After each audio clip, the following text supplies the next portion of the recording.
Esto es la mezcla, porque en lo puro no hay futuro. Esse aqui é o La Mezcla. Síguenos en Instagram, @LaMezclaPodcast, para enterarte de todas as novidades. Meu nome é Miriam Soares e hoje vamos conversar com o jornalista Ariel Palacios. Ele é correspondente da Globo News em Buenos Aires desde 1996, tem colaborações publicadas também na Sport TV, Revista Época, Estadão, Rádio CBN, Rádio Eldorado. E há vários anos eu sou muito fã do seu trabalho como ponte cultural entre o Brasil e a Argentina, Ariel. Seja muitíssimo bem-vindo. É uma honra tê-lo aqui no La Mescla. Muito obrigado, Miriam, que coincidentemente é chará da minha esposa. Muito obrigado pelo convite. Em muitas entrevistas suas que eu li para me preparar para essa entrevista, você conta que tem pais argentinos, nasceu em Buenos Aires e foi criado no Brasil. É isso? Exatamente. Meus pais migraram para o Brasil nos anos 60, na época do chamado, denominado Milagre Brasileiro. Meu pai era engenheiro elétrico, minha mãe era economista, e aí mudaram para o Brasil. Depois a minha mãe ficou grávida. Como a minha mãe vem de uma dinastia, digamos assim, de obstetras, decidiu dar à luz em Buenos Aires, e aí voltou para Buenos Aires para dar à luz, porque a minha bisavó, que até tempos atrás eu achava que era minha tia-avó, mas aí houve umas revelações e segredos familiares, eu fiquei sabendo que minha tia-avó, na realidade, era minha bisavó. Em 1922 foi da primeira turma de obstetras da América Latina, o que me dá muito orgulho. Era uma feminista, antes que isso fosse algo frequente, e inclusive quando transmito na Globo News, atrás de mim, na estante, há várias coisas, e ali está um dos espéculos que ela utilizava. E aí sim, mas em resumo, voltou rapidamente depois para o Brasil e me criei em Londrina, basicamente. Morei também em São Paulo, morei em Governador Valadares, e depois meus pais mudaram para Curitiba. Basicamente a vida foi ali no Paraná mesmo. Aham. E eu li também que você queria ser arqueólogo, depois queria ser diplomata, você estudou Direito, estudou jornalismo, fez o Master de Jornalismo do El País, e em uma dessas entrevistas que eu li, sendo tantas coisas, querendo ser tantas coisas, no final você terminou sendo um explicador. Como é ser um explicador? Boa pergunta. Eu acho que o que é, temos que voltar atrás na parte da arqueologia, né? Porque quando eu era criança, meu avô me deu de presente um livro de arqueologia. Eu tinha 7 anos, mais ou menos, me deu um livro de arqueologia, fiquei fascinado. Aí eu comecei a falar que queria ser historiador, arqueólogo. Diziam, não, mas aqui em Brasil não tem muito campo para arqueologia. Eles pensavam como arqueologia, como Europa, Egito, não é? Ou eles falavam, aqui o que a gente tem na América Latina são os incas, no Peru são os aztecas, os maias no México, mas não... Eu estava fascinado com isso. Eles falaram, aqui não vai ter chance de você viver disso como uma profissão. Aí eu pensei, falei, bom, eu tinha 7, 8 anos. Aí eu pensei, bom, a saída vai ser, então, ser historiador, que era outra coisa que eu era fascinado. Aí passaram uns anos, meus pais falaram, mas você vai fazer o quê como historiador? Isso pensei nos anos 70, anos 80, início dos anos 80. Aí fui desistindo, depois queria ser diplomata e acabei fazendo, finalmente, jornalismo. O jornalismo é mais ou menos uma espécie de... Foi por acaso que eu fui parar no jornalismo, porque eu pensei, eu gosto de história, no jornalismo tem história. Eu sou cosmopolita, eu gosto de estar em vários países, eu gosto dessas pontes interculturais, até por ser filho de imigrantes, não é?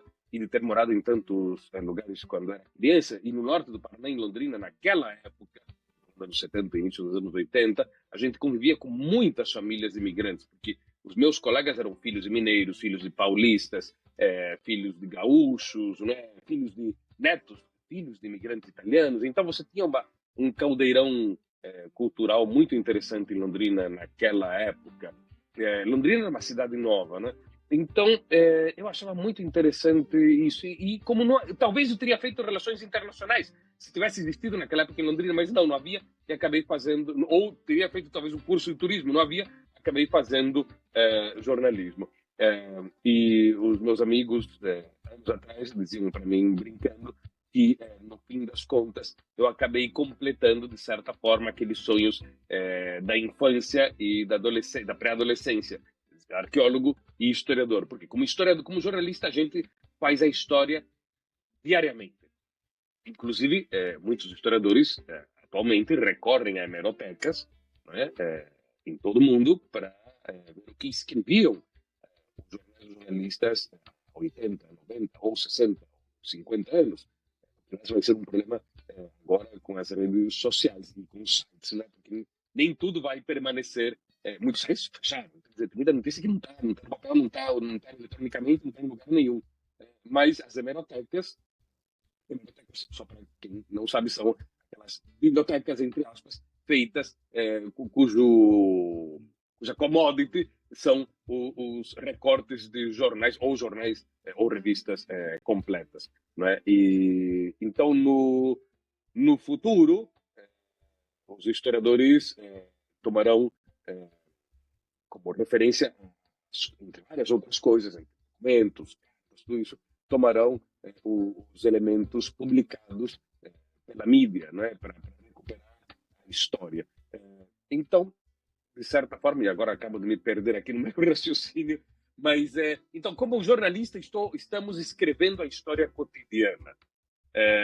E eles falam, isso por um lado, esses meus amigos meus dizem, e como arqueólogo, você tem um quê de arqueólogo também, porque você lida com dinossauros na política permanentemente. Então você está completando os teus sonhos de criança. Então, como jornalistas, a gente faz isso, né? E explicar é a nossa função principal, relatar e explicar. Né? E, inclusive, sobre a América Latina, temos que explicar e relatar muita coisa. Porque, por exemplo, durante décadas, gente no Brasil, desde criança, está acostumada a ver séries americanas, filmes americanos, eventualmente alguma coisa europeia. Então, a gente tem muita informação pela via de entretenimento sobre como funciona os Estados Unidos. Todo mundo sabe, todo mundo que se interessa por notícias, ou vagamente mesmo, sabe que nos Estados Unidos tem o Partido Republicano, sabe que tem o Partido Democrata, talvez eu não lembre o nome dos presidentes, mas sabe o básico, sabe até como funciona um júri nos Estados Unidos. Talvez a gente nem saiba como funciona um julgamento dentro do Brasil, se bem que nos últimos anos, sim. Né? Nos últimos anos, uma overdose, né, de informação de termos jurídicos, não é? Mas, de forma geral, a gente está muito mais por dentro de coisas dos Estados Unidos, da cultura americana, do que da cultura e da sociedade latino-americana, e menos ainda da política. Então, um jornalista que fala sobre os Estados Unidos já vai direto dizendo o Partido Republicano falou tal coisa, o Partido Democrata falou tal coisa, e não é necessário entrar muito no detalhe de como é o Partido Democrata ou como é o Partido Republicano. Quando eu tenho que explicar como é que é o Partido Colorado, um partido de direita, neoliberal, mas ao mesmo tempo um partido que mantém as estatais paraguaias, aí a pessoa tem um curto-circuito, né? Ou que o Partido Peronista é centro, esquerda e direita, tudo ao mesmo tempo, não setores diferenciados, tudo ao mesmo tempo. Um presidente pode ter. Não é que aquele setor é de esquerda, aquele de centro, aquele de direita. Não. Um presidente peronista, como já aconteceu pilhas de vezes na história, pode assinar um decreto neoliberal na hora do almoço e na hora do cafezinho assina um decreto intervencionista estatal. Então, a política latino-americana é complexa e é preciso explicar, dedicar mais tempo para explicar isso. Então, a função de um jornalista falando sobre a região requer muito mais explicação do que sobre outros lugares com os quais a gente está acostumado. Se bem que há uma mudança nas coisas, eu diria desde o final dos anos 90, porque antigamente, enquanto que desde o começo do século XX, os grandes jornais brasileiros tinham correspondentes em Londres ou Paris, ou às vezes em Roma, eventualmente em Madrid, e em Washington ou em Nova York, os meios de comunicação brasileiros, durante décadas, não tinham pessoas permanentes na América Latina. eram enviados especiais. Ah, tem a Guerra das Malvinas, manda alguém que tem a Guerra das Malvinas. Tem uma eleição, tem a volta da democracia na Argentina, a ditadura acabou, é o golpe do Pinochet em 73 no Chile, manda alguém. Né? Então eram enviados especiais que podiam ficar uns poucos dias, semanas ou meses, ou até o caso às vezes um ano, porque já teve gente que foi enviada como enviado especial para a Guerra das Malvinas, ficou para o ano seguinte para as eleições. Né? Mas assim, era coisa de um ano e meio no máximo, de semanas a um ano e pouco. Nos anos 90, com o Mercosul, a cobertura começou a aumentar muito, especialmente nas páginas de economia. Tem muita gente que dizia, mas eu não vejo notícias da América Latina nos jornais. Eu falei, olha, não é para ficar olhando só na parte de política internacional, vai na parte de economia. Muitas notícias estão saindo na economia, misturado com a política, porque a política e a economia na América Latina está tremendamente misturada. No Brasil, por incrível que pareça, da região praticamente não está misturada, política e economia. No resto da região está intrinsecamente mesclado. Né? Então, há todos os dias eu conto alguma coisa na Globo News sobre a América Latina, e meus colegas da Folha de São Paulo, no Globo também. Então, todo dia tem algum assunto. Evidentemente que Estados Unidos, China, Rússia, a invasão russa na Ucrânia, tudo isso acabam tendo mais espaço. Mas o espaço que tem a América Hispana dentro da mídia brasileira é imenso, perto do que era há 20, 30, há 30 anos. Há 30 anos. Então, há um espaço cada vez maior, até porque tem outro fator interessante. Os brasileiros começaram a viajar em grande escala para a Argentina. Isso não acontecia antigamente. Na primeira década deste século, século XXI, eu lembro que havia um dado que indicava que mais ou menos 80% dos brasileiros que faziam sua primeira viagem para o exterior faziam essa primeira viagem para o exterior para a Argentina. Olha só que curioso. Por uma série de conveniências. É porque era mais barato aqui do lado. Segundo, porque era espanhol. Então a pessoa, às vezes, indo para os Estados Unidos, indo para a Europa, tinha medo de outro idioma e ficava um pouco mais longe, não dava para ir para um fim de semana. Então, por uma série de circunstâncias, as pessoas começaram a vir para Buenos Aires. Os argentinos, na contramão, vão ao Brasil com colossal frequência desde o ano 78, 79. E aí, por que? Aí a pergunta talvez poderia ser, por que um ano tão específico? Porque, digamos, a visita constante do argentino médio ao Brasil se tornou constante a partir desses anos por uma coisa que foi negativa para o país internamente, a ciranda financeira. Em 78 e 79, o então ministro da ditadura militar, Martínez de Oz, ele fez uma colossal ciranda financeira, de umas proporções que nunca houve nada parecido no Brasil. Mas no Brasil nunca houve nada parecido nem com as inflações argentinas, nem com as cirandas financeiras, e nem com os confiscos bancários argentinos. Vou avisando antes que alguém diga, não, mas a inflação do Sarney... Não. Então, em 78, 79, começou a ciranda financeira e os argentinos começaram a ir em massa para Miami, com domésticos, enfim, e ir de férias para o Brasil. E aí as pessoas gostaram do Brasil, porque até então só a elite argentina ia para o Brasil. A partir de 78, 79, a classe média argentina e a classe média baixa argentina começou a ir ao Brasil. Fosse de carro, fosse de avião, fosse de ônibus. Né? Então, as pessoas pegaram o gosto, gostaram e se acostumaram. E há famílias que visitam o Brasil há 40 e poucos anos, todos os anos. Sim, às vezes o avô já morreu, mas os netos, os filhos e netos continuam indo. Muitas pessoas se aposentaram. A quantidade de argentinos casados com brasileiras é descomunal. Não tanto o contrário. Brasileiros com argentinas é muito menos, mas argentinos com brasileiras, sim. Então, houve um fluxo argentino para o Brasil imenso desde o final dos anos 70. E o fluxo brasileiro intenso só aconteceu nos últimos 18, 20 anos. Mas persiste. Então, eu penso no cemitério da Recoleta, que é turística, e aí eu vejo a quantidade de brasileiros também que estão ali circulando permanentemente. Eu penso nos meus amigos argentinos e todas as pessoas que eu conheci ao longo da Argentina inteira, de Ushuaia a La Quiaca, todo mundo já veio para o Brasil. Se não veio... Parênteses, perdão te interromper, Mira. Perdão te interromper, mas importantíssimo que você acaba de dizer, a palavra Ushuaia. Ushuaia mesmo, não é Ushuaia, como tem um monte de gente que diz. Porque SH não é em inglês. Ushuaia é uma palavra que se usa na Argentina, não é em inglês, e é uma palavra de origem indígena, da tribo Xagan. Então, o H é mudo nesse caso. Então, muito bem. Sim, Por isso, sim, sim. atenção, não digam Ushuaia e não digam Mendonça. Mendoza, cidade de Mendoza. Exatamente. E aviso também, se algum argentino estiver ouvindo, não é Florianápolis, é Florianópolis. Porque tem muita gente que você vê com a camiseta escrito lembrança de Florianópolis, o cara diz: Ah, Ariel, tudo bem, como é que está? Fazendo esse sotaque de argentino quando tenta falar português brasileiro, não é? Eu estive em Florianápolis, eu adorei Florianápolis. O cara tá com a camiseta escrito Florianópolis. Mas enfim, são essas coisas que acontecem entre os dois países. E outra coisa, se algum argentino estiver ouvindo, não é escola do samba, é escola de samba. Perfeito. O pessoal geralmente diz escola do samba. Muito obrigada. Essas são coisas que realmente precisam ser ditas. E para os meus amigos argentinos tem o clássico, né? Eu sou argentino, estou viajando pelo Brasil. Brasil é o país mais grande do mundo. Mais grande do mundo. Isso é uma coisa engraçada.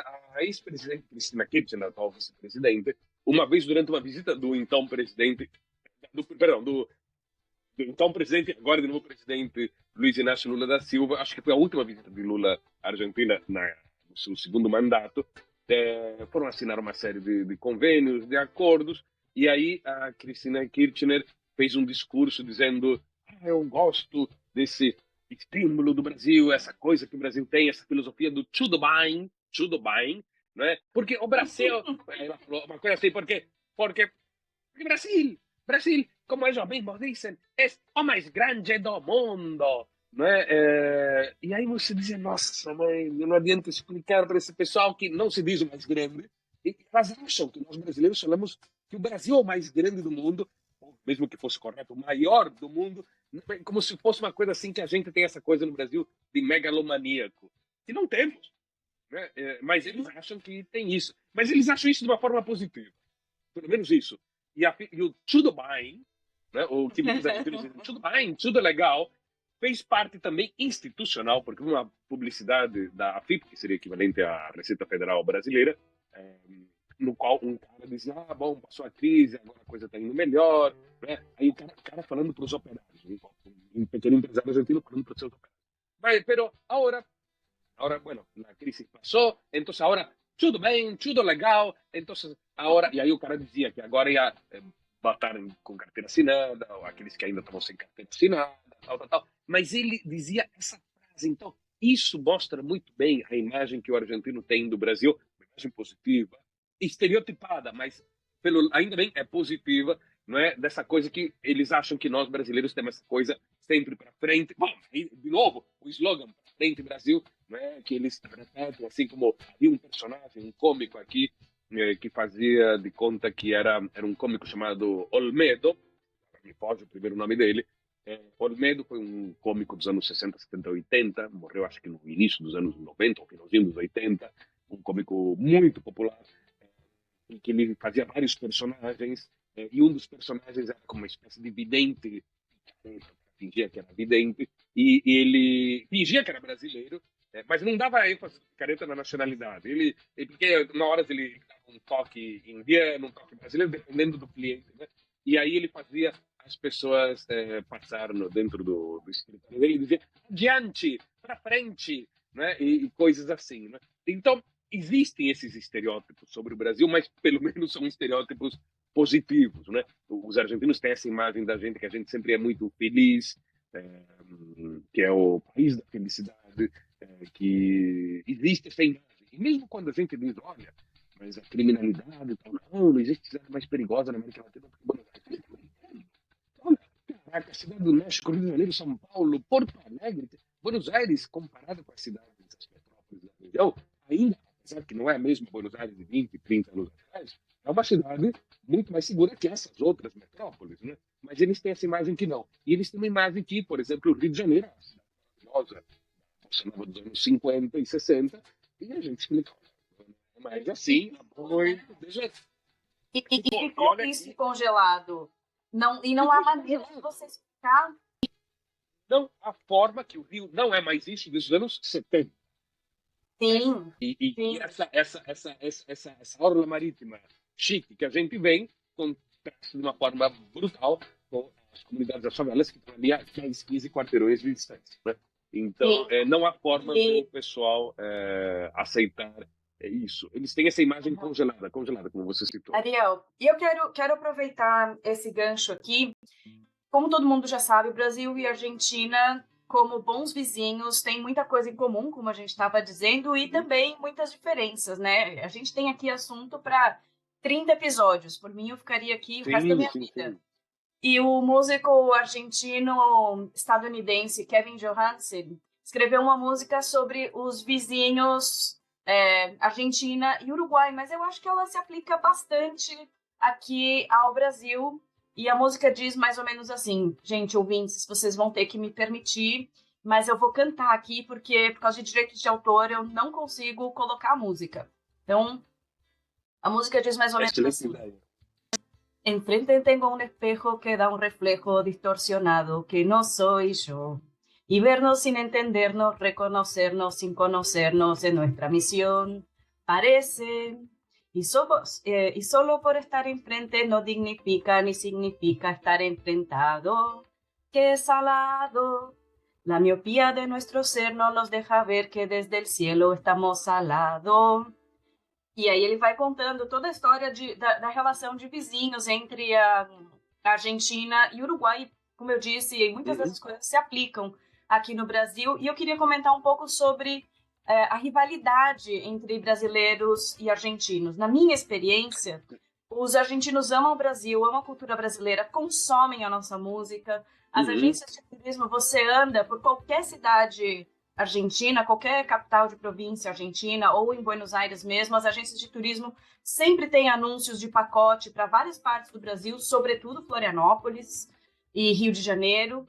Mas, por outro lado, eu ouço sempre brasileiros falando que os argentinos são arrogantes, mal educados, e os brasileiros fazem qualquer coisa para torcer contra a Argentina em qualquer condição. Vou dar um exemplo. Eu trabalhei nas Olimpíadas e eu assisti um jogo de rugby e que o Brasil perdeu de 31-0 da Argentina. Não é de 7-1, é de 31-0. Foi, assim, uma lavada. E os argentinos, claramente, têm uma tradição imensamente maior no rugby que a gente. E eu Sim, vi os sim. brasileiros xingando os argentinos no rugby. E eu falo, pelo amor de Deus, gente, tem um pouco de humildade. Os caras têm tradição. E na final da Copa, eu também estava trabalhando lá e eu vi muitos brasileiros no Maracanã torcendo pela Alemanha depois daquele vergonhoso 7-1 só para ser contra os argentinos. Da onde vem, Ariel, essa suposta rivalidade do Brasil e Argentina? Somos parceiros comerciais, somos vizinhos, temos uma história em muitos aspectos em comum. E por que, na sua opinião, essa rivalidade sai dos limites do estádio de futebol, às vezes?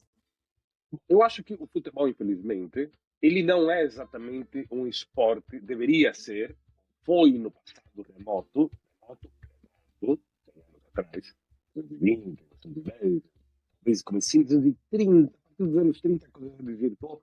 Não é o futebol, infelizmente, não é majoritariamente, minoritariamente sim, digamos, em poucos casos sim, é um fator de união, de um fator internacionalista, mas na imensa maioria dos casos não, é um fator nacionalista, chauvinista, provinciano primitivo, não é, que faz com que aflorem as coisas mais brutais das pessoas dentro do âmbito esportivo. E tudo sempre com aquela desculpa clássica que acontece dentro do futebol brasileiro, também dentro do futebol argentino, de quando acontece uma violência, espancam alguém, xingam alguém, ofendem alguém ou matam alguém, sempre vem alguém com aquela desculpa esfarrapada de não, isso aqui foi fruto da paixão esportiva. Né? Matam alguém, assassinam alguém no saguão da Biblioteca Nacional, é um crime. Assassinam alguém na porta do estádio ai, puxa, não, o cara veio provocar a torcida rival. Sempre tem essas cambadas que vêm com esses argumentos neandertais. Não é? A coisa foi mudando nos anos, mas falta mudar muito. Eu acho que, por exemplo, um excelente exemplo é ver uma pessoa como Lionel Messi, da seleção argentina, jogar, que antes jogava no Barcelona, com o Neymar, da seleção brasileira, e com o Soares, o Luis Soares da seleção uruguaia. Os três amigos que eles jogavam e faziam gols pelo Barcelona, o que demonstrava totalmente que jogadores de três países supostamente rivais no futebol podiam jogar juntos e ganhar jogos juntos. E lucrar. Isso também, evidentemente, juntos. Então, que coisa interessante, não é? Eu acho que é muito positivo, por exemplo, eu vou ir e vir nessa análise, muito positivo uma figura como Messi, que não é o clássico nacionalista provinciano, nem o que faz comentários racistas, que não é o Maradona. Maradona e, infelizmente, tenho que acabar com a aura de mito que muitas pessoas têm. Maradona sempre foi, morrer, fez declarações ao longo de sua vida, dentro e fora do estádio. Então tem aquelas coisas que, não, cara, Luiz, porque estava esquentado ali naquela hora no gramado. Não, Maradona fazia esse tipo de comentários dentro e fora do gramado, a qualquer hora. Comentários racistas, homofóbicos, misóginos e espancador de namoradas, de mulheres. Então, e apoiador de ditaduras de direita, tentam esquecer, e também apoiador de ditaduras de esquerda. E não foi em épocas diferentes. Quando Maradona, poucos anos antes de Maradona falecer, ele respaldava ditaduras como Nicolás Maduro na Venezuela e, ao mesmo tempo, era embaixador esportivo das ditaduras, das autocracias, das monarquias de direita mesmo, de direita religiosa do Golfo Pérsico, dos árabes, como o Catar. Né? Então, Maradona sempre jogou em várias pontas ao mesmo tempo nesse aspecto político.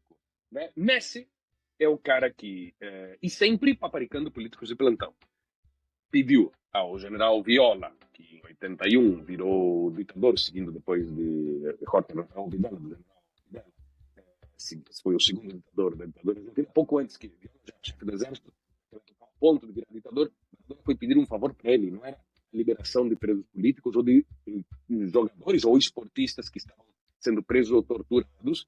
Não, Maradona foi pedir a eximição, aos 19 anos, do serviço militar. E alguém vai dizer, 19 anos, Maradona era jovem, não sabia nada, morava num bairro simples. Que as coisas aconteciam de forma muito mais turbulenta. Então, e dizer que alguém pobre e por isso não sabe nada, que a pessoa está querendo dizer que uma pessoa pobre que é politizada, não está informada, né? E dizer que Maradona tinha 19 anos e era muito jovem para ser politizado, bom, eu preciso contar para essas pessoas que boa parte dos desaparecidos políticos argentinos tinha de 14 a 19 anos. Estudantes secundaristas e estudantes universitários. Então, não é uma questão de idade você saber as coisas boas e ruins que estão acontecendo dentro, catastróficas ou tenebrosas ou cruéis ou singulares que estão acontecendo dentro do teu país. Então, o fato que uma figura como Messi, que não xinga, quando você vê que o cara está totalmente irritado, tal como ele xingou um jogador holandês, xinga o cara de bobo.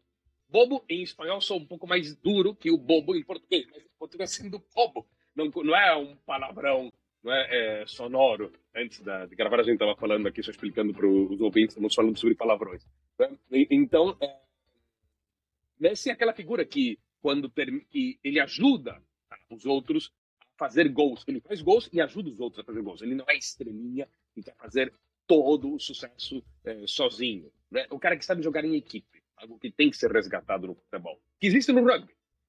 Mas que no futebol isso estava meio esquecido, não é? Que o cara tem amigos em vários países, que o cara ajuda o jogador do outro país a se levantar do chão, porque escorregou, caiu, se machucou, né? E isso não era o caso de Maradona, né? E de muitos outros. Então acho que é muito interessante essa troca de paradigmas neste momento para as novas gerações argentinas, de ter o Messi como ídolo. E pelo fato do Messi não xingar o Brasil, ao contrário do que Maradona fazia, Maradona, toda aquela velharada natalínica, políticos, militares, mortos ou ainda vivos, com 80, 90 anos, pessoas dos anos 40, 50, 60, 70, início dos 80, que tinham todo aquele discurso, fosse um político ou fosse um civil qualquer, que tinham discursos anti-brasileiros, nacionalistas, isso daí foi passando, especialmente porque essas pessoas foram, como falando antes, foram viajando ao Brasil e foram conhecendo o Brasil, então foram abandonando os seus preconceitos em relação ao Brasil. População que consome muita música brasileira, que adora os cafés da manhã dos hotéis brasileiros. Aliás, outro mito, eles acham que a gente come a vaca abacaxi, mamão, todas aquelas frutas, em todos os cafés da manhã, do operário ao rico brasileiro, eles acham que a gente come isso. Aí tem que explicar, não, é pão e manteiga muitas vezes, né? Então, mas essa coisa antiga dos nacionalismos europeus, latino-americanos, asiáticos, enfim, de todo o planeta, que era muito frequente meio século atrás, ainda existe nessas gerações que ainda estão vivas, mas essas gerações estão morrendo, então isso vai desaparecendo, né? Então acho que esse comportamento de medo ou de ódio em relação ao vizinho é mais daquelas gerações. Em alguns casos, pode ser que novas gerações tenham ainda esse contágio dessa coisa mais provinciana, já primitiva, mas isso vai desaparecer. E isso vai desaparecendo muito também porque o brasileiro está vindo muito para a Argentina. E na última Copa, embora, por exemplo, em 2014, muitos brasileiros torceram contra a Argentina a favor da Alemanha, depois da gente ter perdido para a Alemanha, né? Que é aquela coisa meio masoquista, mas, meio não, bota masoquismo nisso, né? Eu acho que agora, no ano passado, muitos brasileiros torceram a favor do Messi. Não da seleção argentina, talvez, mas torceram a favor do Messi. O Messi é essa figura que eu estou falando. É o cara legal, é o cara para o qual você emprestaria o carro. Né? É o cara para o qual você diria, olha, minha filha, você pode dar uma carona para minha filha, eu não posso levar. E o cara leva e deixa ela segura. Não é? Você não pensaria isso do Maradona, por exemplo. Não é? A história prova o contrário, né? Que não dava para confiar. Então, o que eu quero dizer é, essas coisas foram mudando, o mundo está mais cosmopolita, o mundo está mais globalizado, ainda bem, apesar de toda essa onda de extrema-direita, essa onda nacionária, fanaticamente religiosa, provinciana, primitiva mesmo, jurássica, brontossáurica, e há um setor que não tem mais isso. Então, acho que é um avanço descomunal o que aconteceu nos últimos anos. Né? E eu acho por isso importante o papel da imprensa também, de transmitir bem as coisas e que a gente tem que dar todas as nuances da notícia para que não fique com aquela ideia, a pessoa vê algo e diz, não, porque naquele país hispano-americano todo mundo é comunista.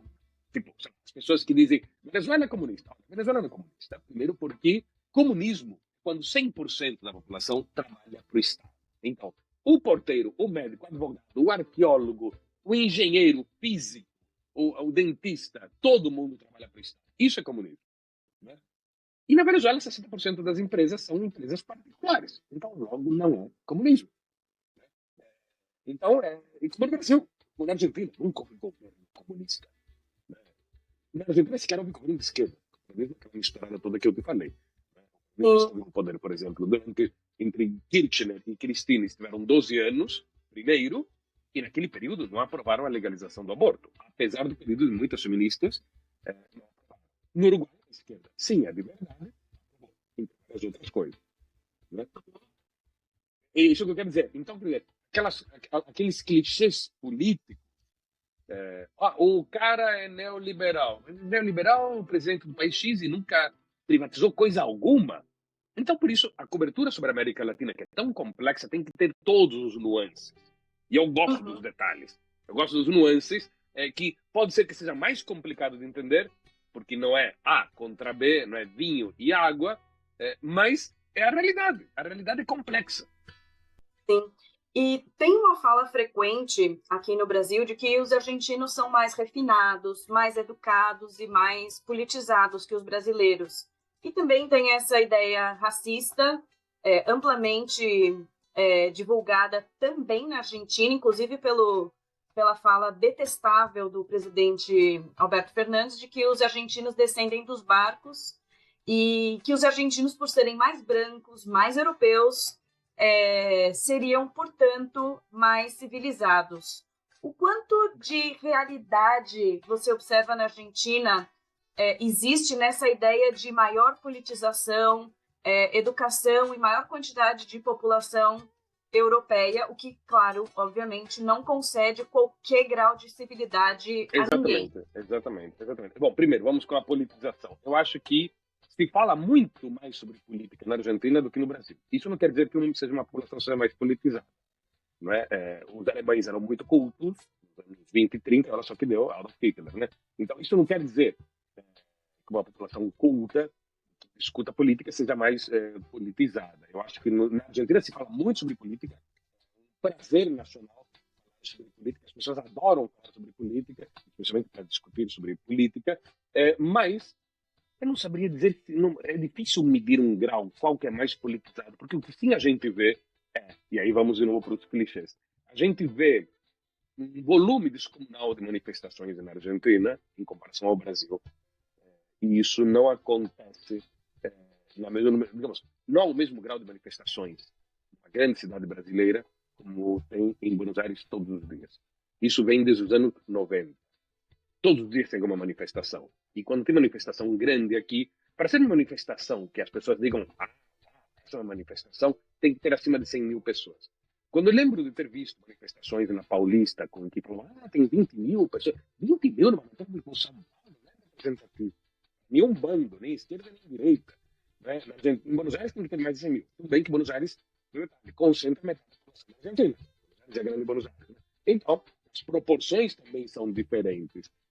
Quando a gente vê que em 2001, 2002, quando teve a grande crise econômica e social e política da Argentina, as pessoas gritavam nas ruas que se vajam todos, que todos vão embora, em referência a uma renovação 100% da classe política. Isso foi naquele momento que não mudou nada. Não mudou nada. Porque continuam as mesmas pessoas do peronismo, dos não peronistas, todos continuam na política. E se não alguém não continua na política, é porque morreu. Simplesmente por isso. E que no lugar dessa pessoa está o sobrinho, o marido, a viúva, o neto. Tem alguém da família está no lugar daquela pessoa. Talvez o cara que era deputado em 2002, hoje não é deputado, mas ele é prefeito. Ou é senador, ou é governador, ou é presidente. Presidente Alberto Fernandes. Né? Então, essa coisa, o pessoal faz mais barulho sobre política, isso não necessariamente quer dizer que é mais politizado. Eu acho que essa poderia ser a diferença. Eu acho que sobre politizado é isso. Sobre o racismo, eu acho que a Argentina mudou muito. Não existe mais aquele racismo na proporção que existia nos anos 60, 70, 80. Eu acho que esse racismo, os argentinos tiveram um baque, uma mudança, uma troca de paradigmas colossal com a crise de 2001, 2002, inclusive cultural. O tango tecno, que não é aceitado, isso aí não é tango, começou a ser aceitado em massa. O cinema argentino teve um novo boom, um revival que perdura ainda hoje.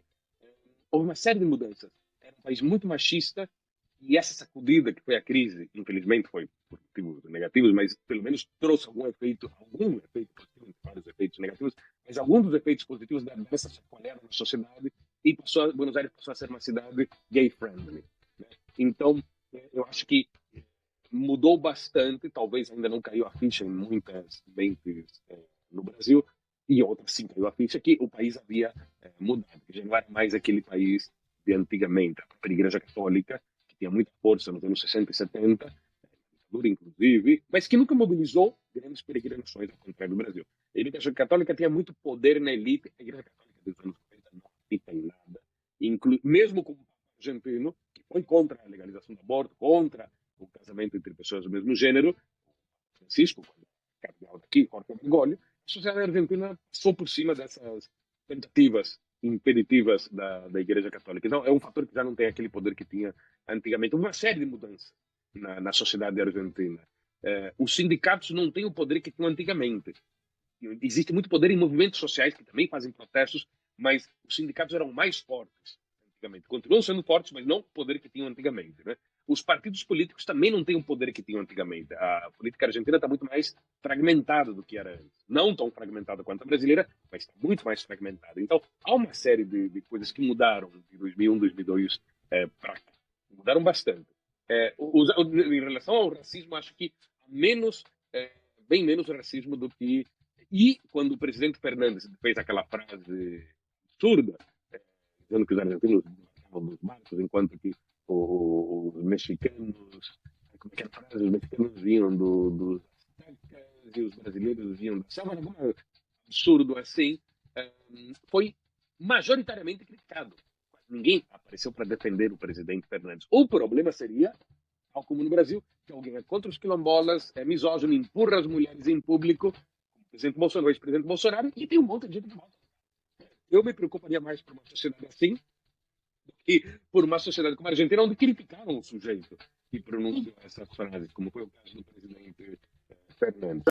E entre esses europeus que desceram dos barcos, é notório alguns nazistas que também desceram desses barcos e claramente gente nada civilizada, e a Argentina acolheu esses nazistas no seu território e muitos deles ainda estão por aí.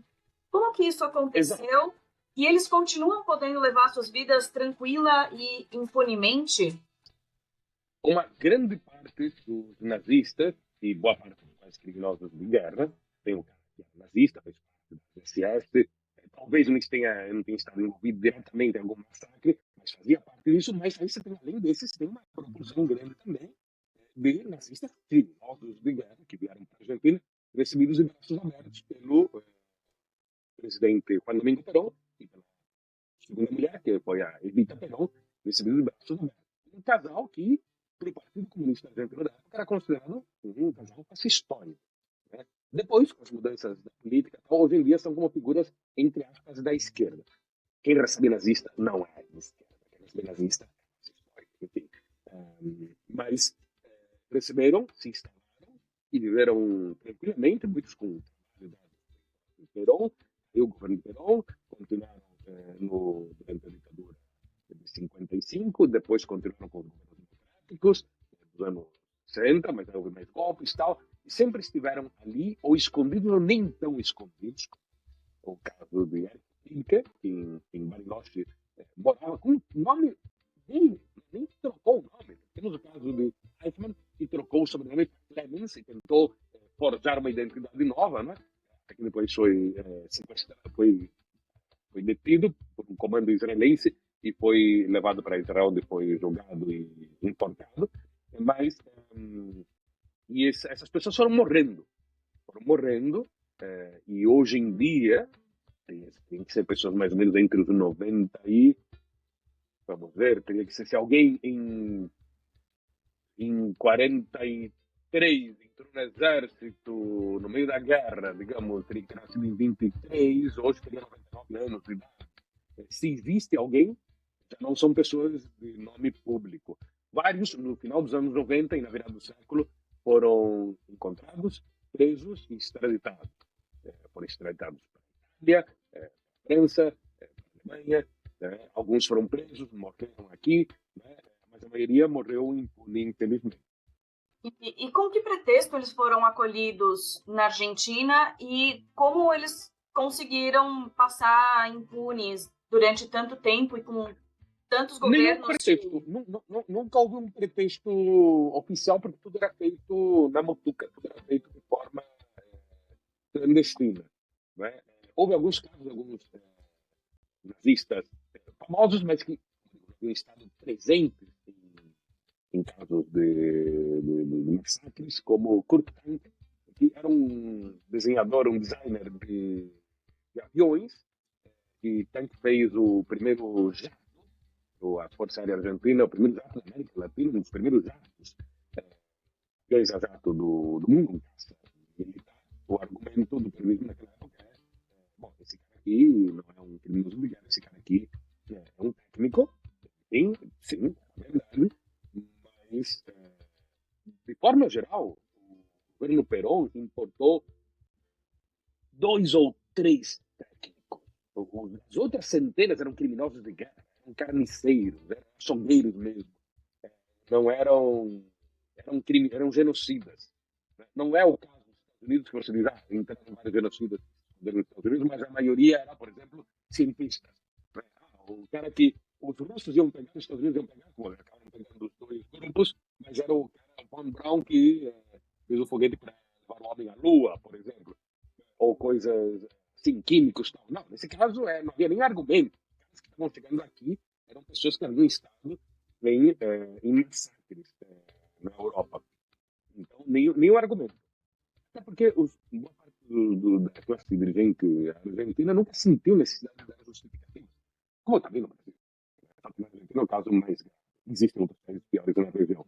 Em muitos desses casos, governos populistas, na região, seja a esquerda, seja a direita, populista dizendo, porque populismo existe em todos, essas pessoas apelam por lado emotivo, para a teoria da conspiração, por inimigo externo, inimigo interno, e nunca dão justificativa alguma sobre seus atos. E eles, porque eu vejo que aqui em Santa Catarina também ainda tem alguns nazistas e inclusive familiares mais jovens continuam seguindo essa ideologia asquerosa.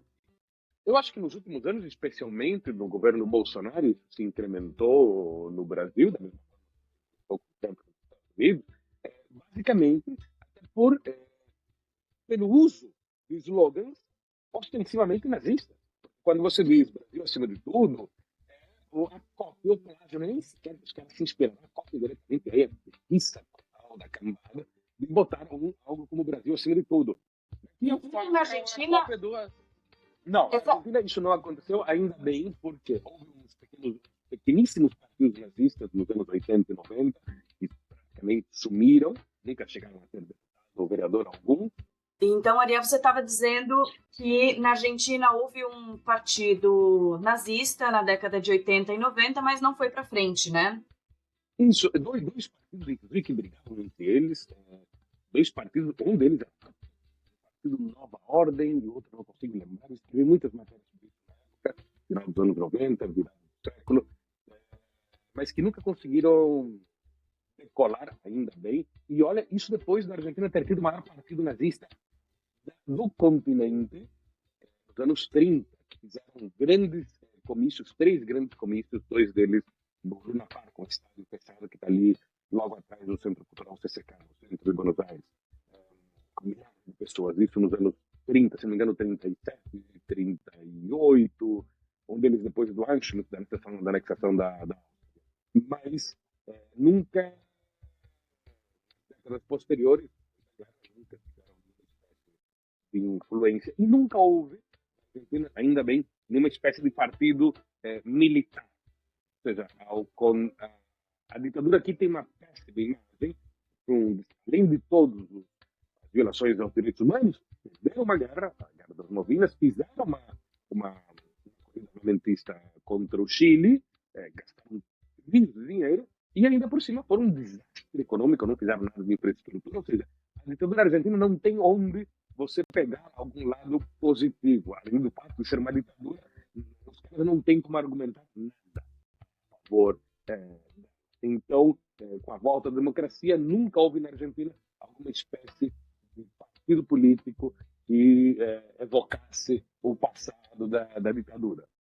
Seria contraproducente. O que acontece agora foi o surgimento de um deputado, de um grupo pequeno, da extrema-direita, mas não militarista, até porque você não tem como...